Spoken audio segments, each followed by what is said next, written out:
Welcome to Bourbon School. I'm Lauren. And I'm Brian. And today we're going to do a little challenge video via our friends at the Bourbon Note, via those bourbon guys. Oh, it's many views. It's like an inception of bourbon challenges.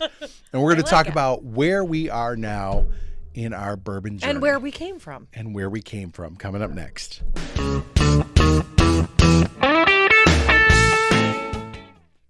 Okay, Brian, I think if we were to title this episode, it would be called Bourbon A Retrospective. Oh, I like Thoughts? it. It's like we're in a museum or something. Yeah. That's and really I think fancy. we can, in very classy terms, describe where we started. Yes. But maybe that won't be so classy? Yeah. No, where we started will not be classy. Okay, you're right. Okay, so where we're going will also not be classy. Oh, okay, never mind. I'm giving up. Yeah. Day class A. Yeah, day class A. We're starting and finishing day class A. We're like squarely in the middle. We're starting at our humble beginnings, Yes. and we are hoping that our little seeds sprout into a beautiful flower of bourbon. Okay. That's moderately priced. Fair enough.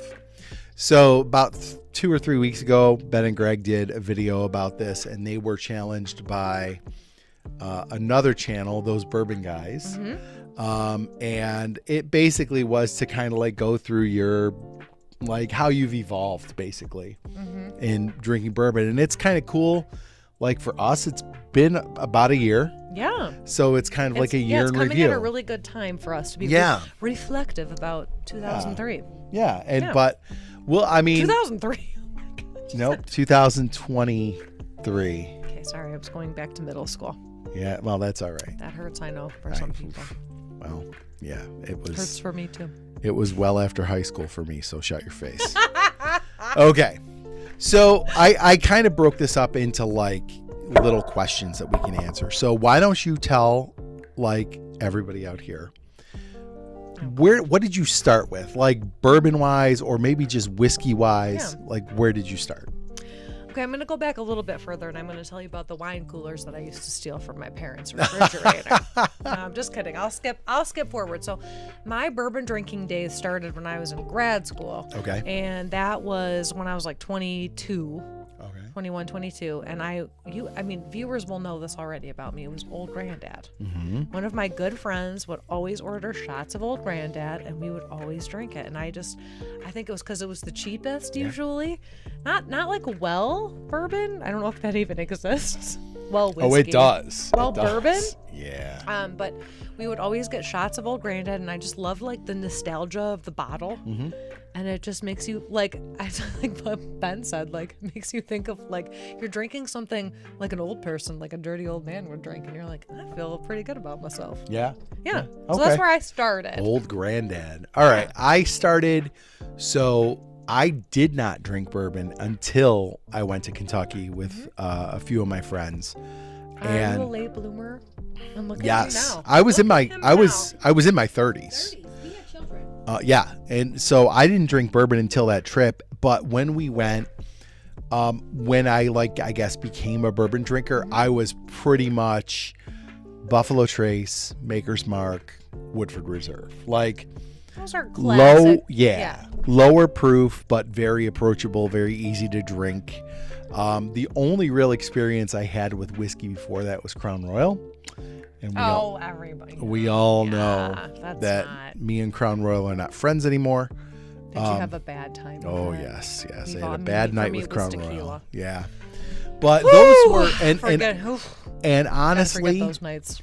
when I was a new bourbon drinker, it was like I would have one bottle in the house of one of those. Mm-hmm. And I would generally drink it in a Manhattan.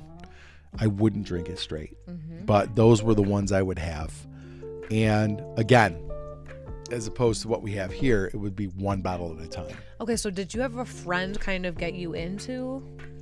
Like Yeah, an that expert friend was called COVID-19. For us all, Brian. Yeah, For us all. So yeah, thank Although you, my COVID. friend wasn't just bourbon; it was whiskey, gin, Yep. But vodka, tequila, so, wine. and I think when you're talking about Beer. Old Granddad, Wine Sorry. coolers, Boone's Farm. When you're talking about Old Granddad, you're talking about probably like the 80 or 86 proof or whatever. Oh that yeah, low the proof one is. lowest So available. since then, has your tolerance for proof gone up? Absolutely, but I mean, I want to preface this by saying, like, I really still do like Old Granddad. Yeah, like old school, Okay, wait, like now what I would say, because it's so easy for me to reach back here, is Yeah. that the Old Granddad 114 is such a great like upgrade yeah, for your middle years. Yeah. With a your middle years. You're attached to the old G, but then Yeah. you need something a little bit better. You go for the 114. Yeah, the bonded is good too. I actually Yes, I had a bottle of yes. bonded back there, but I just probably, finished it. I might have drank it at some point in time here, but Might be upstairs too. I don't know. yeah, Brian's collection has grown quite a bit. Yeah, He's got more upstairs too. yeah. Unbelievable. How come it's not down here on display? Because I think I used it in the Because he's eggnog. drinking it. I used it in You're the drinking eggnog. it? Oh, Yeah. the eggnog. So for me, I am like a total proof whore now. Like Good for you. it's so funny because Gotta sow those wild oats, Brian. yeah, exactly. On that trip to Kentucky, that first trip to Kentucky, I remember very distinctly going to Wild Turkey, and we tasted whatever regular Wild Turkey. And then the guy was like, "Oh, you should try this Wild Turkey 101." And we were like, "Oh my God, I can't drink 101 proof bourbon. That's crazy." What a prude you were. And I also remember drinking it and being like, "Oh my gosh, that's like, I can't, that's way too hot for me." Now, like 100 and 101 is probably my starting point. Yeah, that's like a nice mid-range Yes. level to start at. And my sweet spot is probably between 115 and 130. So I think definitely the proof has gone up. And I always say all the time, I have a crappy palate, so I need that extra proof to get the flavor out of it. But I think definitely, and I think that's kind of a natural for most bourbon drinkers. Like your tolerance for proof is going to go up, and you kind of chase after a little more. Well, and I think like Marianne is proof, yeah, of somebody who we start low, build up, and now she loves the higher Yeah. proof bourbons. Yeah. The producer, she definitely goes higher proof. I would say though, you really have to. It's a process. Like you don't want to start anybody at the high proofs. No. They're not going to appreciate it. If I poured an Old Forester 1920 for her as her first A pour, year she ago. probably never would have liked yeah. it. But we started her slow. Bourbon Ladder, remember that? We'll put a link up here for the Bourbon Ladder video. That was one of our very a year first. ago Yeah. almost. Yeah. So the next one, what do you like? What are you drinking now? Like, what are some of your favorite bottles to drink now, as opposed to? I know you still like the Old Granddad. I do.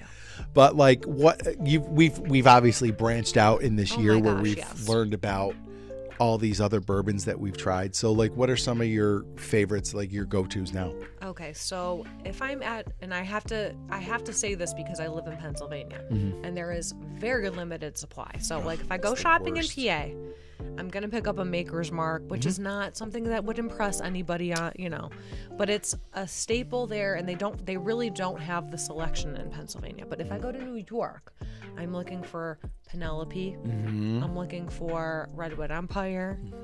I'm looking for let me look. What?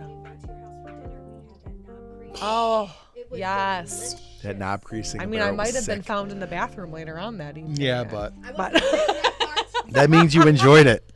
I mean, yes, I think I've gone definitely higher proof and definitely higher quality. Yeah, How about you? absolutely. I one of the things that I've really kind of keyed on is like single barrels and picks.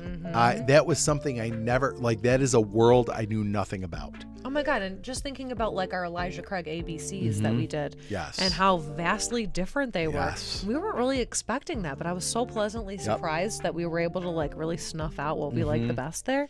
And I just love to find a single barrel somewhere. I love to find a store pick. The unique bottles. Yeah, that like it's kind of cool. Like you're not gonna get that anywhere else. Like you got one of these, and I've really enjoyed that. And I definitely like you said, Penelope, Redwood Empire, like finding these distilleries that are making good whiskey that aren't Wild Turkey and Old Forester Yeah. and Maker's Mark. The Like up and comers. we've found, not because we're like some great bourbon explorers, but through friendships, through watching other people's channels, through just going to the store and like saying, hey, that looks like picking a a cool random bottle. bottle. Yeah. Mhm. You find a lot of cool stuff. So that's been, I think that's kind of where I'm at now is just, like you said, more quality than what we probably would have picked in a year ago. Yeah. All right. So my last question is, where are you heading? What is, and it can be a bourbon, like some niche part of bourbon, or it could be some other whiskey or something. Like, is there anything you can see yourself moving towards for variety purposes, to try something new, or just because it interests you? Okay. Yeah, that is a hard one. So I feel like I rely on you a lot to introduce me to stuff that you really like. So I'll be Okay. continuing to do that. Okay. When you're like, Lauren, I And have I a new will- bottle. and I will like, continue you have to do try that. this. This Yep. is really good. Yep. Like usually, 99% of the time maybe 90% of the time we agree Yeah. on what's good. We have similar So, palates yeah, for so sure. I will be continuing to rely on you. But I also, so my dad really likes Scotch. And he's really into and teaching me about some of the Oh, scotches that he that's has. cool. He lives in Florida now, so he's really into rums, and he's been traveling a little bit in the Caribbean. And rum to me is too sweet most of the time, Yeah. especially like the authentic rum. But I'm interested to kind of maybe branch out a little Okay. bit into some of those authentic rums and the scotches that, and as peaty as they might be, Yeah. Well- depending on where they come from. I just see, and that's one I never see myself getting No. into Scotch. I've had a few different ones, and That's not your jam. I don't like the smoky ones. and then- Neither do I. I don't like the smoky ones either. And a lot of That eliminates a lot. yeah, but a lot of the other ones I've had are just like. So I think I like bourbon because of the sweetness, the brown sugar, the caramel, vanilla, and I will totally own this could be because I don't have the depth of knowledge of Scotch at all. But all of the Scotches that I've had just taste like whiskey. Like I don't get a lot of the depth of flavor, and it probably is because I haven't had the right Scotches, but I just can't see myself getting too far into Scotch. I see myself probably gravitating more towards rye. Okay, that makes sense, actually. Yeah. And I would say, similarly, I've grown to really like some of the weeded bourbons. we've Yeah. tried. Oh, yeah. Yep. So I think, that's something to try in the future, too. Yeah, I think rye's my next thing. We're gonna be drinking more rye probably Yeah. on this channel. Not like it's not gonna become rye school, but we've done a couple, and I think there's some I would like to maybe explore, some that I've heard of. I've had some bad ones too, like that Baby Saz back there is terrible. But the Redwood Empire was good. The Jack Daniel's Barrel Proof Rye is Yeah. good. We had a bunch with You got a lot of good, Troy and Laura that were great. to When we encourage us. live stream with them. So, I think that's kind of where I'm heading. So, I guess that's kind of like, I don't know, what we've learned in this year and how we've evolved this year and where Yeah. we're at now. Yeah. So, yeah, We've learned a lot. we have. Yeah. Oh, my Well, gosh. like- We really have. Probably 2/3 of these bottles back here, I never would have even considered if we didn't do this. Now, if your house was on fire and you had to rescue a bottle. Oh, my God. Of course. Those. Real? Oh, Yeah. Of course. Yeah. Yep. That Absolutely. round. Okay, both of them? You're not going to. Yeah. Yeah, I don't. I can buy another dog. So Poppy, where are you? she didn't hear. She's peeing on the carpet somewhere down here. So, Greg and Ben, thanks for extending the challenge to all of us. They Yeah, that kind was of really fun. sent it out to all their friends, Yeah. and that I think that's been the best part of this year is all the people we've met and friendships we've made. It's been really, really cool. So, hopefully, we'll be doing a little more with them in the coming months. The new year. Anyway, If you like this video. Don't forget to like, subscribe, share, and ring the bell for notifications. So you never miss another episode of Bourbon School. Make sure you check out our Patreon and become a patron. We're going to do monthly giveaways, exclusive access, and early access to videos. And Our Facebook page, don't forget, we're getting people every single day. They're posting what they're drinking and chatting all about bourbon. all right, Lauren, here's to another year. Cheers. Cheers.